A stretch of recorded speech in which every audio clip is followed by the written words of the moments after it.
गोली दर्पण, spherical mirror.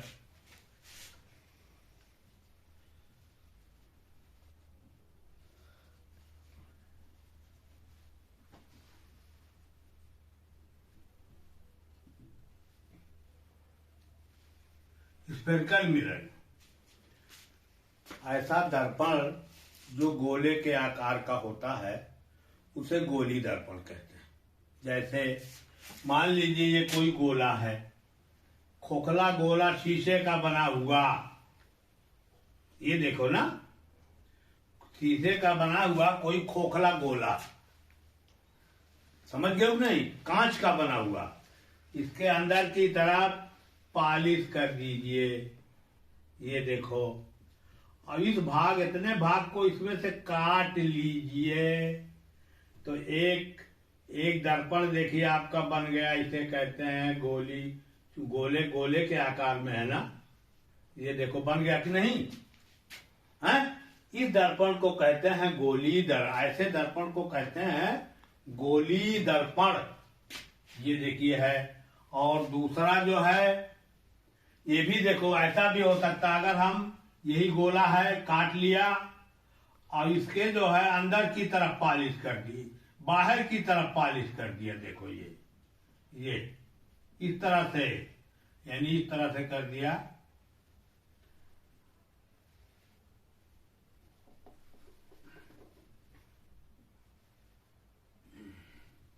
ये अंदर की तरफ। अब देखिए ये बाहर की तरफ हमने पॉलिश कर दिया।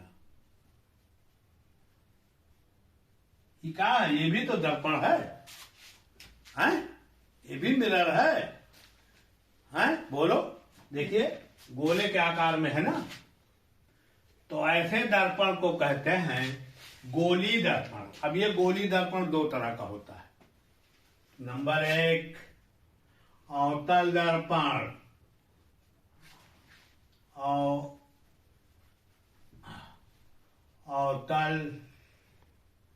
अवतल दर्पण बहुत इंपॉर्टेंट है बेटा। ये अवतल दर्पण या अवतल कॉनकेव मिरर।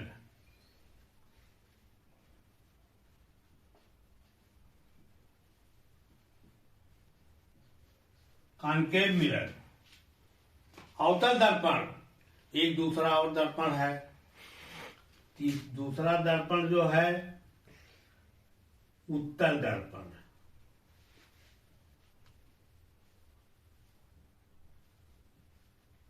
उत्तल दर्पण कॉन्वेक्स मिरर।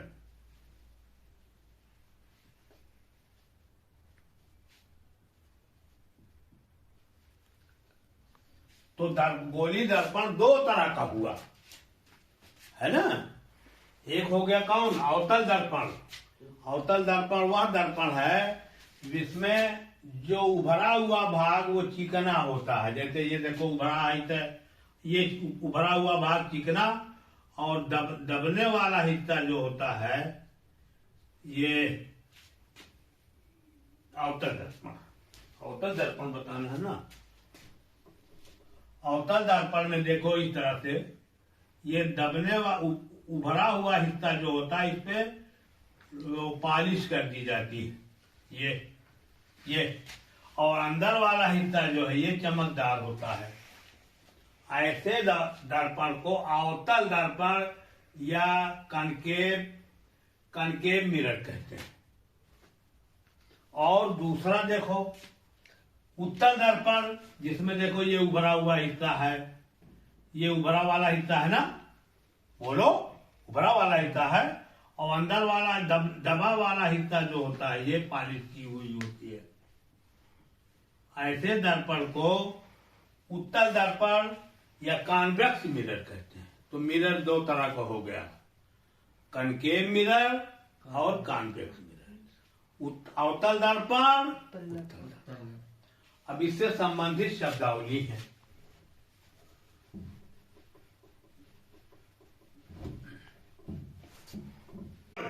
जिस गोले का भाग होता है उसके केंद्र को वक्रता केंद्र कहेंगे।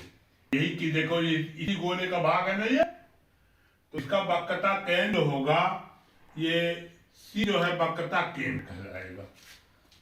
समझ गए ना, एक शब्दावली हो गई। अब यहां बना दें हम,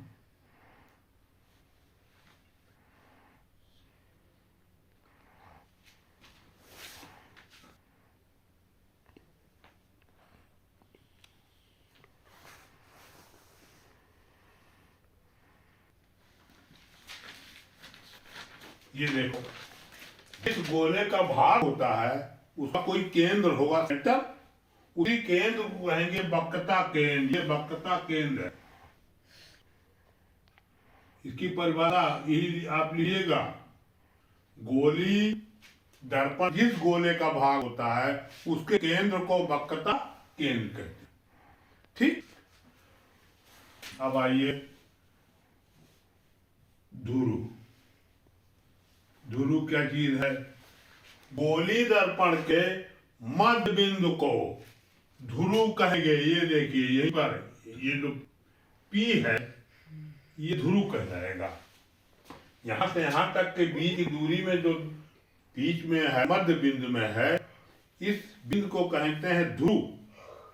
समझ गए? ये थोड़ा अवतल दर्पण केस में, ये देखिए उत्तर दर्पण के केस में है। ये देखो उत्तर दर्पण में इधर की तरफ, यहां देखिए वक्रता केंद्र ये सी इधर है। अब ये जो हो जाएगा उसका ध्रुव। ध्रुव समझ गए ना? समझ गए कि नहीं? ये तो इस गोले का भाग, किसी गोले का भाग होगा तो जो उसका केंद्र है, तो केंद्र किधर पड़ेगा? इसके जो है दाईं तरफ पड़ेगा। और इसमें केंद्र किधर पड़ेगा? वक्रता केंद्र बाईं तरफ पड़ेगा। समझ गए ना? तो जो केंद्र होता है उसे वक्रता केंद्र कहते हैं। वक्रता केंद्र और ध्रुव, ये देखिए है ना, ये जा रहा है। ये वक्रता केंद्र और ध्रुव को मिलाने वाली रेखा को मुख्य अक्ष कहेंगे। तीसरा है मुख्य अक्ष।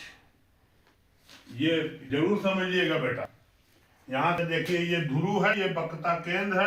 इसको मिलाने वाली रेखा जो होती है, यहाँ बढ़ेगा नहीं, आपार नहीं होगी। ये मिलाने वाली रेखा जो होगी, ये चाहे जितनी बड़ी हो जाए, शर्त है कि ध्रुव और वक्रता केंद्र होकर जाए। ऐसी इस रेखा को कहा जाता है मुख्य अक्ष। मुख्य अक्ष किसे है? वक्रता केंद्र ध्रुव को मिलाने वाली रेखा को मुख्य अक्ष कहते हैं। ठीक, समझ में यहां तक आया मुख्य अक्ष? अब आइए फोकस। मुख्य फोकस। चौथा जो है फोकस। फोकस या मुख्य फोकस इसे कहते हैं। अब देखिए यही समझाने की बात है। मुख्य अक्ष देखिए, सुनिए, मुख्य फोकस या फोकस किसे कहते हैं?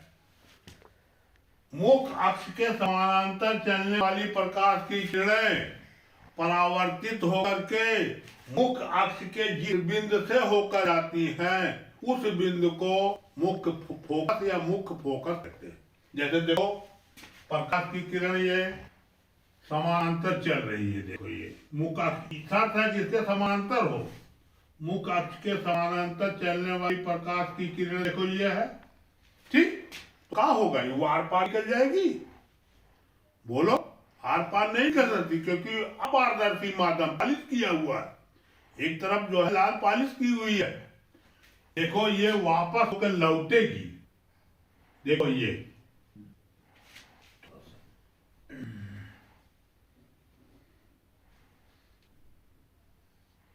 देखिए लौट रही है।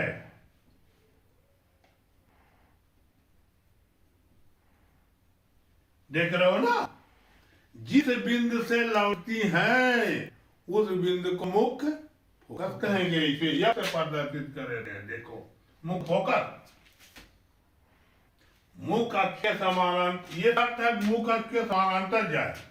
ये मुख्य अक्ष है, हम समझ रहे हो ना बेटा? ये बहुत जरूरी है। मुख्य अक्ष के समानांतर चलने वाली प्रकाश की किरण दर्पण पर, गोली दर्पण पर पड़ने के पश्चात एक बिंदु से होकर जाती हैं, उस बिंदु को क्या कहेंगे? मुख्य फोकस।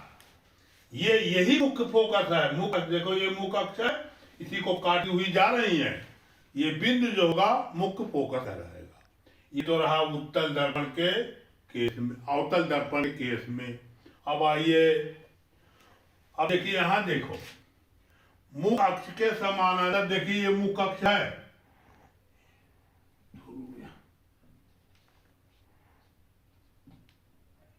ये देखो, ये देखिए मुख्य अक्ष है ना, है ना? तो ये मुख्य अक्ष के समानांतर इसमें भी प्रकाश की किरण देखो चल रही है, देखो जा रही है। क्या होगा? लौट जाएगी। ये देखो बेटा, सही समझ रहे हो? देखो ये लौट जा रही है। काहे लौट जाएगी? क्योंकि क्या है ये? पालिश के मतलब अपारदर्शी माध्यम, पारदर्शी नहीं है। तो देखिए क्या होगा ये, अब पीछे की तरफ आओ तो एक बिंदु से जाती हुई प्रतीत हो रही है। थोड़ा छोटा होगा, फिर से बांधू।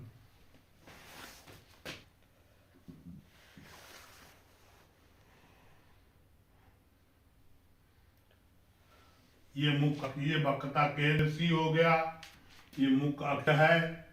अब इसके समांतर प्रकाश की किरण चल रही है, देखो ये लौट जाएगी। यहाँ से ये अंदर की तरफ पालिश की हुई है, ये उत्तल लेंस है, इसको ध्यान में रखिए। अब ये देखिए आर नहीं जा सकती, बल्कि ये जो है लौट जाएगी, इस तरह से परावर्तित हो जाएगी। लेकिन ये एक बिंदु से जाती हुई प्रतीत हो रही है। देखो ये किरण जो है एक बिंदु जाती हुई प्रतीत हो रही, डॉट डॉट रेखा से किया जाएगा। इसी बिंदु को फोकस, मुख्य फोकस कहलाता।